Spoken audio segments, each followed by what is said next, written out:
ഇപ്പൊ ഇതാണല്ലേ ട്രെൻഡ്. നിങ്ങൾ ഈ രണ്ട് വീഡിയോ കണ്ടിട്ടുണ്ടാവും അല്ലെ? ഇതിൽ ഞാൻ രണ്ടാമത് കാണിച്ച വീഡിയോയില് ആ ചേട്ടൻ സൂയിസൈഡ് ചെയ്തു.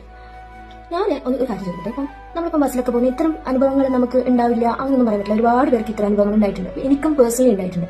നമ്മൾ ഇത്തരം അനുഭവം ഉണ്ടാകുമ്പോൾ അല്ലെങ്കിൽ നമ്മുടെ ശരീരത്തിൽ നമുക്ക് അരോചകമായിട്ടുള്ള ഒരു തൊടല് നമുക്ക് ഫീൽ ചെയ്യുമ്പോൾ നമ്മൾ ആദ്യം നമ്മുടെ മനസ്സ് പറയും പ്രതികരിക്കാനാണ്. അല്ലാതെ നമ്മളെ പോക്കറ്റിൽ കിടക്കുന്ന ഫോണിൽ കൈ കിടക്കുന്ന ഫോൺ ഓണാക്കി വീഡിയോ ഓൺ ചെയ്ത് ഒരു 30 സെക്കൻഡോളം ആ വീഡിയോ നമ്മളിങ്ങനെ പിടിച്ചെടുത്ത് അത്രയും സമയം അങ്ങനെ ടച്ച് ചെയ്യുന്നത് മൊത്തം നമ്മൾ ഫീൽ ചെയ്തിട്ട് വീഡിയോ എടുത്താൽ മതി, ആൾക്കാർ കണ്ടാൽ മതി എന്നൊരു മൈൻഡ് തോട്ടിൽ നമ്മൾ ആ ഒരു വീഡിയോ എടുക്കുമ്പോൾ നമ്മൾ എത്രത്തോളം അതപ്പതിച്ച ഒരാളായിരിക്കും. എന്നെ കൊണ്ട് പറ്റില്ല അങ്ങനെ.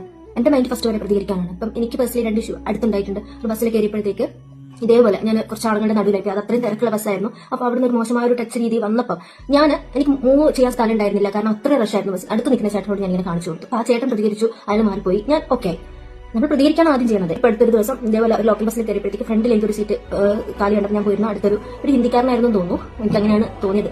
അപ്പം പുള്ളി എന്നെ ഇങ്ങനെ ഈ ഒരു കൈ വെച്ചിട്ട് ഇങ്ങനെ ടച്ച് ചെയ്യുന്നുണ്ടായിരുന്നു. ഓരോ വളവ് വരുമ്പോഴും മനഃപൂർവ്വം ഇങ്ങനെ വളഞ്ഞു വരുന്നുണ്ടായിരുന്നു. അപ്പൊ തന്നെ എനിക്ക് അവിടെ അപ്പുറത്തെ 2-3 പേര് ഇറങ്ങിയ സീറ്റ് കണ്ടപ്പോൾ ഞാൻ അവിടെ പോയിരുന്നു. അപ്പൊ നമ്മൾ ഫസ്റ്റ് അങ്ങനെ ടച്ച് വരുമ്പോൾ ആദ്യം എന്താണ് ചെയ്യുക, നമുക്ക് സ്ഥലമുണ്ടോ, മാറി ഇരിക്കാനുള്ള ഒരു സ്ഥലം ഉണ്ടെന്നുണ്ടെങ്കിൽ നമ്മൾ മാറിയിരിക്കുക. അല്ല, നമുക്കത് മാറി ഇരിക്കാനുള്ള സ്ഥലമില്ല, അത്ര ഇടിഞ്ഞ് പിടിച്ച് നമ്മൾ നിൽക്കുവാണ്, നമുക്ക് പറ്റുന്നില്ല എന്നുണ്ടെങ്കിൽ നമുക്ക് ചെയ്യാൻ പറ്റുന്ന കുറച്ച് കാര്യങ്ങൾ എന്താണ്? ഒന്ന് അവിടെ തന്നെ ഷൗട്ട് ചെയ്യാം, അയാളോട് പറയുക, നമുക്ക് പോലീസ് സ്റ്റേഷനിൽ കംപ്ലൈന്റ് കൊടുക്കാം, അല്ല കണ്ടക്ടറോട് പറയാം, അടുത്ത് നിൽക്കുന്ന ചേട്ടന്മാരോട് പറയാം. അങ്ങനെ ഒരുപാട് ഓപ്ഷൻസ് നമ്മുടെ കയ്യിലുണ്ട്. ഓക്കെ, നമ്മൾ എന്തായാലും ആ നേരം അത്രയും അനുഭവിച്ചിട്ട് നിന്നിട്ട് വീഡിയോ എടുക്കുകയല്ല നമ്മൾ ചെയ്യേണ്ടത്. സോഷ്യൽ മീഡിയ കുറെ നല്ല കാര്യങ്ങൾക്ക് വേണ്ടിയിട്ട് നമുക്ക് ഉപയോഗിക്കാൻ പറ്റുന്നുണ്ട്. ഇതൊരു ട്രെൻഡായിട്ട് ഇപ്പം മാറിക്കൊണ്ടിരിക്കുക. അങ്ങനെയല്ല നമ്മൾ ചെയ്യേണ്ടത്. ഇപ്പൊ ഇങ്ങനെ അടുത്ത 2 ഇൻസിഡന്റ് അടുപ്പിച്ചുണ്ടായത് കൊണ്ട് എന്താണ് സംഭവിച്ചിരിക്കുന്നത്? പെണ്ണുങ്ങളെ മൊത്തം ട്രോളിക്കൊണ്ടിരിക്കുക. നമ്മളെല്ലാവരും അവർ കളിയാക്കിക്കൊണ്ട് അത് നമ്മൾ വീഡിയോക്ക് റീച്ചിന് വേണ്ടി നമ്മൾ കാണിച്ചു കൊടുക്കുന്നതാണ്. അങ്ങനെയുള്ള ഒരു രീതിയിലേക്ക് മാറിക്കൊണ്ടിരിക്കുകയാണ്. പിന്നെ ചിലപ്പോൾ അത് മനഃപൂർവ്വം ചെയ്തതായിരിക്കാം, ചിലപ്പോൾ അല്ലായിരിക്കാം, അതൊന്നും നമുക്ക് പറയാൻ പറ്റില്ല. ആ ബസ് അങ്ങനെ മൂവ് ആകുമ്പോൾ ചിലപ്പോൾ തട്ടിപ്പോയതായിരിക്കാം, ഒന്നും നമുക്കറിയില്ല.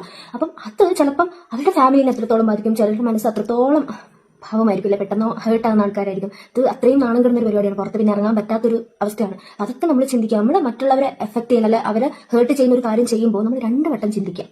എന്നിട്ട് നമ്മൾ ചെയ്യാം. നമുക്ക് അവിടെ വേറെ ഓപ്ഷൻ ഉണ്ടെങ്കിൽ നമ്മൾ അത് ചെയ്യും. അതിനുശേഷം ഇങ്ങനത്തെ പരിപാടികൾ ചെയ്യും. സോഷ്യൽ മീഡിയ നല്ല രീതിയിൽ ഉപയോഗിക്കുക. നമ്മൾ എന്തിനാണ് ഇത്തരം കാര്യങ്ങൾക്ക് വേണ്ടി മാത്രമായിട്ട് ഉപയോഗിക്കുന്നത്? നല്ല രീതിയിൽ നമുക്ക് ഉപയോഗിക്കാമല്ലോ. എന്ത് കാര്യവും സോഷ്യൽ മീഡിയ യൂസ് ചെയ്ത് ചെയ്യുമ്പോൾ 2 അല്ല 3 വട്ടം ചിന്തിക്കുന്നത് നല്ലതായിരിക്കും. ഒരിക്കലും ഒരു കാരണം നമ്മുടെ മുകളിൽ വന്നു കഴിഞ്ഞാൽ പിന്നെ അത് തൂത്താലും അയച്ചാലും പോകില്ല. ഓക്കെ.